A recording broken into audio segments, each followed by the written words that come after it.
Do you know speak English? Tamam. Bir şey.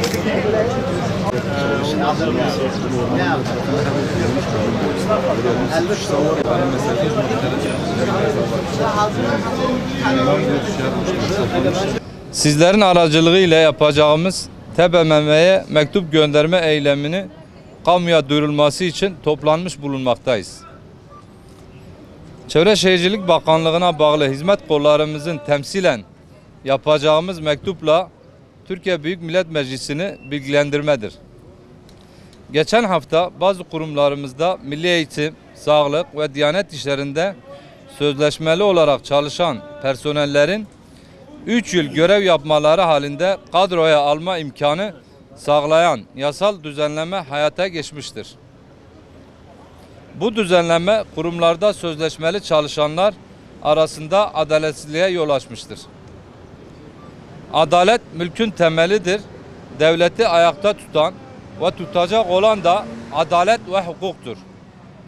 Bu nedenle Türkiye Büyük Millet Meclisi'nde kabul edilen bu yasanın Çevre Şehircilik Bakanlığı'na bağlı ve GAP İdaresi AFAD'da sözleşmeli olarak çalışanları da kapsamalıdır.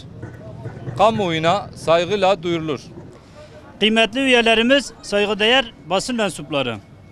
Hatırlanacağı gibi geçtiğimiz günlerde Türkiye Büyük Millet Meclisi'nde sözleşmeli personelin sözleşmeli sürelerinin 4+2'den 3+1'e düşürülmesine yönelik içinde pek çok eksikliğin ve adaletsizliğin olduğu yasa kabul edildi.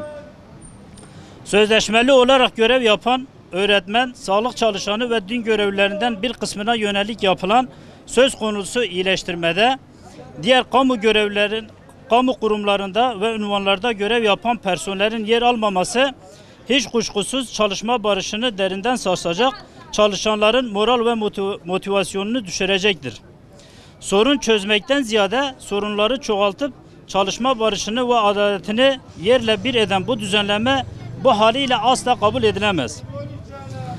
Yıllardır iş güvencesi kırmızı çizgimiz diyerek her platformda kadrolu istihdamın hayati bir gereklilik olduğu bilinciyle 4 belli sözleşmeli kardeşlerimizin 4A kadrosuna geçirilmesi için mücadele ederken bugün bir de sözleşmeli personel bu düzenleme ile kendi aralarında eşitsizce ayıran kanuni düzenleme hiçbir şekilde kabul edilemez.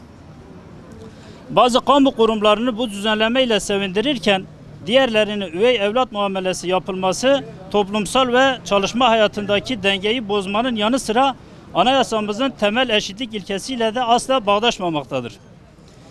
Bir an önce sözleşmeliliği sona erdirecek ve ayrım yapmaksızın tüm sözleşmeleri kapsayacak şekilde yeni bir adımın atılması için ilgilileri aklı selim davranmaya davet ediyoruz. Unutmamalıdır ki düzenleme dışında kalan kamu görevlileri ayrıcalık değil, sadece hakkı olanı talep etmektedirler. Ayrıca geçtiğimiz gün mecliste bazı kanun ve kanun hükmünde kararnamelerde değişikliğin yapılmasına dair kanun teklifinin görüşüldüğü genel kurulda Milli Eğitim, Kültür, Gençlik ve Spor Komisyon Başkanı Emrullah İşler'in personel rejimine ilişkin farklı talepler olduğunu biliyoruz ve önümüzdeki dönemde AK Parti olarak bunları ilgili paydaşlar ve kurumlarla görüşerek kapsamlı bir şekilde ele alacak sözlerin de takipçisi olacağız. Değerli basın mensupları, hepinize katılımlarınız ve sesimizi duyurmak noktasındaki katkılarınız için teşekkür ederiz. Saygılarımız.